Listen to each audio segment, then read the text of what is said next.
সুপ্রিয় শিক্ষার্থীরা, unity education BD চ্যানেলটিতে তোমাদের স্বাগতম। আজ আমরা অষ্টম শ্রেণীর ডিজিটাল প্রযুক্তি বইয়ের পৃষ্ঠা নং 33 এর এই ছকগুলো পূরণ করব। এই ছকগুলোতে আমরা মুঠোফোনের 4টি বহুল ব্যবহৃত সফটওয়্যার বা অ্যাপের ছবি দেখতে পাচ্ছি। প্রত্যেকটি ছবির নিচে খালি জায়গায় আমরা এখন লিখব এই সফটওয়্যারগুলো ব্যবহারের ক্ষেত্রে ব্যবহারকারীগণ অসতর্কতা কী ধরনের নিরাপত্তার ঝুঁকি তৈরি করতে পারে। তাহলে চলো আমরা এই ছকগুলো পূরণ করি।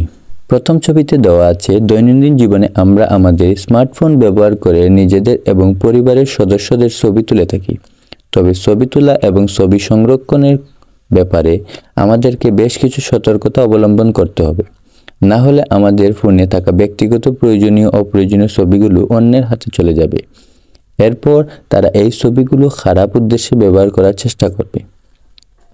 দ্বিতীয় ছবিতে দেওয়া আছে, স্মার্টফোনের প্যাটার্ন লক খুবই গুরুত্বপূর্ণ এবং একটি জরুরি ফিচার। এটি ব্যবহারকারীর ফোনের নিরাপত্তা নিশ্চিত করে। এর কারণে চাইলে অন্য কেউ ফোন ব্যবহার করতে পারে না।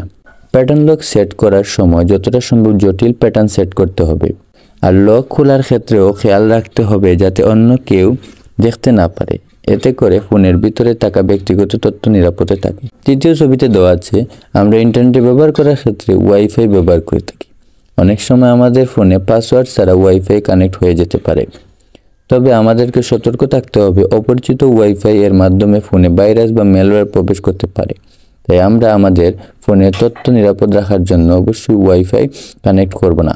আমরা দৈনন্দিন জীবনে যোগাযোগের জন্য বিভিন্ন মাধ্যম ব্যবহার করে থাকি। এর উল্লেখযোগ্য কিছু মাধ্যম হলো মেসেঞ্জার, হোয়াটসঅ্যাপ, ইমো ইত্যাদি।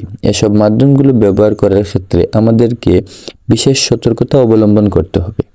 অনেক সময় কেউ ইচ্ছাকৃত খারাপ উদ্দেশ্যে মেসেজ বা লিঙ্ক পাঠাতে পারে। আমাদের এসব মেসেজ বা লিঙ্ক এড়িয়ে চলতে হবে।